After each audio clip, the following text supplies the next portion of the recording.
유사한 목적으로 중복 지정된 지역 지구는 하나로 통합돼 규제가 단순화되고 문화재 주권 지역도 관리가 일원화됩니다. 우리나라 전체 고용에서 서비스 산업이 차지하는 비중은 67.3%로 경제협력개발기구 OECD 30개 회원국 중 23위에 머물렀습니다. 이명박 대통령은 오늘 오전 제47차 라디오 인터넷 연설에서 성장 온기가 아직 골고루 퍼지지 않아 마음이 아직도 무겁다고 말했습니다. 우리 국민들의 빚이 소득보다 더 빠르게 늘어나고 있습니다. 올 상반기 가계대출 잔액은 711조 6천억 원으로 2003년 상반기보다 10%포인트 높은 수준입니다. 네, 라스 성공 전략 2부 시작하도록 하겠습니다. 개장 초 상승세를 그대로 이어받았습니다. 1792선에 마무리가 됐습니다. 상승률은 0.7% 코스피가 기록했습니다. 오늘 기관이 장중에 매도로 보여주는 모습을 보여줬고요. 외국인 같은 경우는 3천억 원 넘게 매수를 하면서 시장을 주도하는 움직임을 보여줬습니다. 프로그램 쪽에서도 좋은 흐름이 나왔습니다. IT 업종을 비롯해서 금융업종 쪽으로 이 매기가 꾸준히 들어왔습니다. 이 외국인들이 집중해서 매수한 종목들은 상승폭이 더 두드러지는 모습을 보여주기도 했습니다. 구체적인 시장 상황 살펴보도록 하겠습니다. 시황센터 연결합니다. 네, 시황센터입니다. 9월 6일 월요일장 마감했는데요. 국내 증시 발걸음 가볍게 한 주를 시작했습니다. 아직까지 1800선 돌파는 무리였지만 그래도 1790선까지는 지지하면서 마감했는데요. 코스피 마감 지수부터 살펴보겠습니다. 오늘 코스피는 12포인트 오르면서 1792포인트에 마감했습니다. 오늘 출발 또한 1790선 위에서 출발했는데요. 하지만 기관의 매도에 장중에는 1780선에서 횡보 움직임 나타났습니다. 하지만 외국인과 프로그램 쪽에서 매도세를 확대해 나가면서 다시 한번 상승 탄력을 늘려갔는데요. 오늘장 1790선까지는 지지하면서 마감했습니다. 수급 상황 좀 더 자세히 살펴보겠습니다. 외국인이 3거래일 연속으로 매수 우위 나타났습니다. 3,300억 원 정도 샀고요. 반면에 1700선, 1800선을 눈앞에 둔 상황에서 펀드 환매 매물이 나오면서 오늘 투신권을 중심으로 기관 쪽에서는 1,400억 원 정도 매도 우위가 나타났습니다. 개인도 아직까지 매도 포지션을 유지했는데요. 개인 쪽에서 1,500억 원 정도 타는 모습이었습니다. 프로그램 쪽에서는 1,200억 원 정도의 매수 우위가 나타났습니다. 이어서 코스닥 가봅니다. 코스닥 마찬가지로 4.5포인트 오르면서 482포인트에 마감했습니다. 오늘 출발 또한 482포인트에 출발했는데요. 오늘 장에서는 480선 위에서 지수가 움직였습니다. 하지만 상승 탄력도 크지 않은 상황에서 482포인트 시초가 부근에서 좁은 박스권을 형성했는데요. 수급 상황으로 좀 더 자세히 살펴봅니다. 기관이 130억 원 정도 매수 우위 나타났습니다. 외국인 마찬가지로 160억 원 정도 샀고요. 개인 쪽에서 매도세가 나왔는데요. 개인이 300억 원 넘는 물량 하는 모습이었습니다. 이어서 외환시장 가봅니다.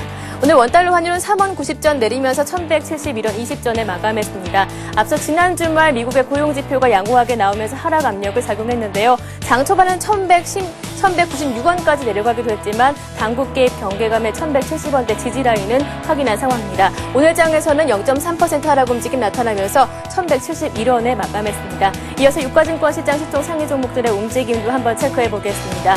모처럼 만에 삼성전자가 외국인들의 매수에 상승했습니다. 삼성전자 2.5% 오르면서 주당 19,000원씩 올랐고요. 포스코 역시 반등에 성공했습니다. 자동차주들이 강세 보이면서 현대차도 2% 가까이 올랐고요. 삼성생명 3% 가까이 올랐습니다. 자동차주 강세에 현대모비스도 올랐습니다. 현대중공업도 올랐고요. KB금융 마찬가지로 올랐습니다. 외국계 쪽에서 매수로 전환한 상태에서 오늘 1% 상승 움직임 나타나고요. LG가 내리는 가운데 LG전자는 0.4% 올랐습니다. 이어서 코스닥 가봅니다. 셀트리온 오늘도 올랐습니다. 1% 올랐고요. LED주 강세 서울반도체, 포스코 ICT 모두 올랐습니다. OCI 머티리얼즈, 메가스터디 역시 오늘 상승 움직임 나타났습니다. 동서와 다음 내렸습니다. 네오이즈 게임즈도 오늘 상승세를 멈추고 차익 실현 매물에 약보합 마감하는 모습이었고요. 태웅이 1.9%, 2% 가까이 올랐습니다. 이어서 오늘 특징 테마주 한번 살펴보겠습니다. 코스피가 전고점 돌파를 앞두고 증권주들이 함께 움직였는데요. 현대증권이 6% 가까이 올랐습니다. 대우증권이 3%, 동양종금증권이 3.5% 오르면서 증권주들이 강한 모습을 보여줬습니다. 이번 주 금통일 발표를 앞두고 기준금리 인상 기대감에 보험주들도 올랐는데요. 삼성생명이 3% 가까이 올랐습니다. 대한생명이 4% 올랐고요. LIG손해보험도 4.6% 오르면서 보험주들이 강한 모습을 보여줬습니다. 자동차도 마찬가지로 외국인들이 사면서 올랐습니다. 현대차가 1.7%, 기아차가 4.6% 급등했고요. 쌍용차도 역시 올랐는데요. 자동차 부품주들이 좀 더 큰 폭으로 올랐습니다. 성장세에 대한 기대감이 바닥에 있는 상황에서 BMW에서 국내 12개 부품사와 계약을 체결했다는 소식도 상승 탄력을 더해주는 호재였습니다. 마찬가지로 LED도 살펴보겠습니다. 외국인들이 역시 매수를 했고요. 그리고 업황 회복 기대감이 반영됐는데요. 서울반도체가 2% 가까이 올랐습니다. 한솔 LCD가 3%, 에피밸리가 9% 급등했고요. 에스폴리텍 마찬가지로 4.7% 오르면서 LED주들이 강한 모습을 보여줬습니다. 마지막으로 유헬스케어주 한번 살펴보겠습니다. 삼성의 투자 소식이 오늘장에서 큰 폭으로 올랐는데요. 인성정보가 5% 올랐습니다. 인코피아가 7.6% 급등했고요. 나노엔텍이 3.6% 오르면서 유헬스케어주 큰 폭의 상승 움직임 나타났습니다. 네, 이렇게 시장 흐름 살펴봤습니다. 이번 한 주 선물 옵션 동시 만기일과 금통위 발표가 겹쳐 있습니다. 현명한 대응 전략, 라스트 성공 전략과 함께 하시기 바랍니다. 지금까지 마감 시황이었습니다. 네, 하나대투증권 멘토스의 장혁진 연구원 전화 연결되어 있습니다. 안녕하세요. 예, 안녕하십니까. 네, 일부 때와는 좀 시장이 다르게 진행이 됐습니다. 분명 음봉을 보였었는데 예. 지금 장 종료된 이후에 또 상승폭을 늘렸네요. 상당히 장이 좋게 전개가 된 것 같은데요. 어떻습니까? 예, 일단 외국인들이 3,355억 정도 매수를 보였는데요. 외국인 현선물 동반 순매수가 시장의 심리를 상당히 좀 많이 살려놨다라고 좀 보실 수 있을 것 같고요. 지난주 금요일에 이어서 이틀 동안 한 5천억 넘게 매수를 하고 있는데 외국인들이 주도적으로 사는 장 특징이 뒤로 갈수록 전략 후강 장세가 좀 나타나는 경우가 많기 때문에 상당히 종목들도 그렇고 지수들도 상당히 뒷심이 강했다라고 좀 볼 수 있을 것 같고요. 오늘 이제 지난 주말에 미국 고용지표가 호전되면서 외국인들이 이제 들어올 수 있는 그런 요인들을 좀 제공을 해줬고, 이제 경기가 좀 회복될 수 있다라는 그런 기대감 때문에 외국인들이 수출주를 중심으로 자동차와 IT 그리고 또 일부 금융주들까지 매수세를 좀 재개를 하면서 시장 심리가 전체적으로 보시면은 최근 2, 3주에 강세를 보였었던 그런 기관 중심의 업종과는 좀 차별화를 보이면서 키 맞추기가 좀 이어지고 있습니다. 그래서 투신권의 강한 매도로 인해서 1800 돌파에는 실패를 했지만 여전히 이제 1800 바로 밑에까지 올려놓으면서 추가적인 상승을 할 수 있는 그런 자리를 좀 만들어 놨다라고 좀 보고 있고요. 거래대금 같은 경우 이제 오늘 한 5조 3천억 정도가 되고 있는데 지난주 금요일이 이제 8월 3일 이후로 8월 초 이후로 처음으로 거래대금 6조를 회복을 했습니다. 그래서 향후에 지금 같은 경우 이제 개인과 기관에서 이제 매도세로 좀 돌아섰지만 펀드 매물이나 이런 부분들을 좀 외국인 수급이 지속된다라고 하면 잘 소화할 수 있다라고 보고 있고요. 차익과 비차익도 4거래일 연속으로 동반 순매수가 들어왔기 때문에 여전히 좀 상방으로서의 수급 방향은 유지가 되고 있다라고 판단하고 있습니다. 긍정적이다. 이렇게 짧게 말씀을 해주신 걸로 생각이 되는데 예. 일단은 장 종료 기점으로 봤을 때는 가장 고점이 1794선이었고요. 장중으로는 1797선입니다. 예. 이 선에 좀 저항선이 있지 않을까 이렇게 우려하시는 분들도 있을 것 같은데 예. 1800선 쉽게 넘을 수 있을까요? 일단 결국 우리나라 증시에서 현재 추세를 만들면서 지수를 올리든지 빠지든지 하게 할 수 있는 그 주체는 현재 외국인밖에 없습니다. 기관에서 일부 종목을 중심으로 끌어올릴 수는 있지만 지수는 크게 안 움직인다라는 것들을 이미 지난주, 지지난주에 보여주었었고요. 그래서 외국인들의 매수 요인이 일단 발생을 한 상황이고 환율도 추가적으로 안정이 되고 있는 상황이기 때문에요. 또 지난주에 방송할 때도 이제 현물이 약하기 때문에 선물 중심으로 흔들기가 지속이 되고 있다라고 말씀을 드렸는데 그 큰 흐름이 지난주 금요일부터 이제 외국인 현물 중심으로 넘어오기 시작을 했습니다. 그래서 외국인 현물 매수가 이 정도 추세로 지속이 된다라고 하면은 충분히 9월달에 돌파가 가능하지 않을까 이렇게 좀 판단하고 있습니다. 자, 그리고 지금 해외 경제지표 쪽도 잘 살펴봐야 될 텐데 일단은 미국장이 오늘 휴장이고요. 예. 국내 증시 관련 지표 쪽으로 관심이 많이 쏠릴 수밖에 없을 텐데 그래도 해외에서 변수를 좀 찾자면 어떤 것들이 있을까요? 예, 일단 미국 시장은 오늘 노동절로 휴장을 하는데 지난주 후반에 상당히 긍정적인 흐름을 보여줬었기 때문에 내일부터도 상당히 또 전 세계 증시에도 긍정적으로 영향을 끼칠 거라고 좀 보고 있고요. 단기적으로 이번 주에는 상대적으로 경제 발표 그 경기 지표 발표 일정이 상대적으로 좀 한산합니다. 그래서 큰 모멘텀은 없는데 내일 그 일본이랑 호주에서 중앙은행 금리 결정이 있습니다. 그래서 일본 같은 경우도 좀 주목을 해볼 수 있겠지만 호주 같은 경우는 이제 우리나라 그 중앙은행에 좀 그 선행지표 역할을 좀 많이 해줬었기 때문에 호주 중앙은행의 금리 결정과 거기에 또 외국인들이 어떻게 반응하는지를 좀 단기적으로 체크를 해보셔야 될 것 같고요. 지금 상해지수가 상당히 흐름이 야금야금 좀 많이 올라오고 있는데 상해지수가 지난주 이제 PMI 지표가 좋게 나오면서 이제 글로벌 증시가 살아나는데 그런 기폭제 역할을 해줬는데 상해지수가 한 120MA 정도까지 추가적으로 반등세가 이어진다라고 하면은 외국인들의 그런 수급에도 상당히 긍정적인 요소로 작용하지 않을까 생각하고 상해지수의 추가적인 기술적인 반등세를 좀 보시는 게 좋을 것 같습니다. 네, 상해 종합지수 한번 잘 살펴봐라 이렇게 말씀해 주셨습니다. 국내 증시에서도 좀 모멘텀을 찾아야 되겠죠. 일단은 이번 주 목요일에 상당히 눈과 귀가 쏠리고 있는 그런 상황입니다.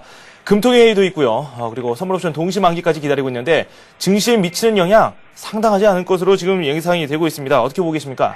예, 일단은 금통위 관련해서는 일단 금리 인상이 만약에 이번에 된다고 하더라도 이번까지는 일단 호재로 인식할 수 있는 그런 배경은 실세 금리에선 다 반영이 되고 있기 때문에 금리가 인상이 되든 동결이 되든 아주 큰 이펙트가 발생하지는 않을 거라고 좀 보고 있고요. 다만 이제 쿼드러플 위층 데이를 앞두고 지금 매수 차익 정보가 상당히 높은 상황이기 때문에 이 부분들이 얼마든지 또 지난 4일 동안 차익 매수가 들어온 상황이라서 또 단기간에 청산될 수도 있습니다. 그런 부분들이 이제 좀 우려감을 자아낼 수도 있겠지만 비차익 매수가 지금 상당히 강합니다. 비차익 매수가 이미 지난주, 지지난주 시장 조정받을 때도 꾸준히 유입이 되면서 8월 만기일 이후로 한 1조 2천억 정도가 비차익 매수가 유입이 되었는데 이거는 결국 시장 그 차익 같은 경우는 베이시스 차이에 의해서 들어오지만 비차익 같은 경우는 이제 방향성을 가지고 들어오기 때문에 결국 지수 상방을 보고 이렇게 좀 수급이 들어오고 있다고 판단이 되고요. 아마 만기일 이후에 좀 상방 쪽으로 큰 흐름이 나오지 않을까 이렇게 개인적으로 기대를 하고 있고요. 금리 인상과 또 이번 주 들어서 거래대금이 많이 증가하고 있는 상황이기 때문에 그런 유동성 확대 수혜주인 금융업종에 대한 관심권을 계속 가져가셔야 될 것 같고요. 오늘 지난주 금요일부터 개선이 되기 시작했지만 외국인과 기관이 이제 경기에 대한 그 회복 신호를 조금씩이라도 이제 인식을 하기 시작하면서 수출주들의 단기 트레이딩 관점은 유효하다라고 봅니다. 그래서 지난주 그 실업률 지표가 좋게 나온 게 결코 경기의 회복 사인은 아니지만 일시적으로 적어도 이번 주 정도는 시장에 좀 반등 탄력을 줄 수 있는 수출주에 반등 탄력을 줄 수 있는 그런 신호는 충분히 그런 파워는 있을 거라고 좀 보고 있고요. 그래서 수출주와 금융주 중심으로 좀 트레이딩 관점이 유효하다. 그리고 외국인의 현물 수급이 지속되는지랑 코스피 거래대금이 최소한도 5조 후반에서 6조 원 정도가 지속이 될 수 있는지 이런 부분들을 좀 지켜보시면서 금융주나 수출주 특히 전기전자 업종 중심으로 좀 시장을 단기 트레이딩 관점으로 좀 접근해 보시면 괜찮을 것 같습니다. 네, 앞에서 김영진 부장과 이야기를 할 때에는 이 매수 시점에 대해서 좀 조정이 있을 때 그때 한번 매수를 해보자 이렇게 말씀을 해주셨습니다. 그 시점으로는 정확하게 만기일 전후에서 좀 흔들릴 때 그때 한번 가담해보자 이렇게 말씀해 주셨는데 네. 구체적으로 이 매수 시점 어느 쪽으로 잡는 게 좋다고 생각하십니까?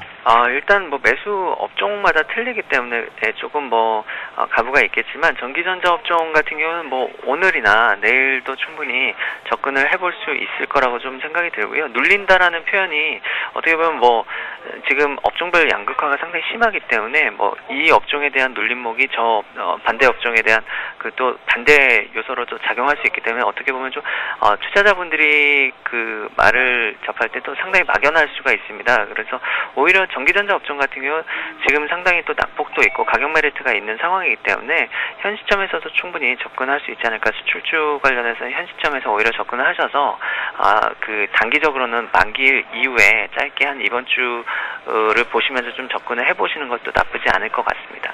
네, 김영진 부장과 동일한 의견을 주셨습니다. 지금까지 하나투자증권 멘토스의 장혁진 연구원과 함께했습니다. 두 말씀 고맙습니다. 예, 감사합니다. 잠시 후 뉴스가 이어집니다.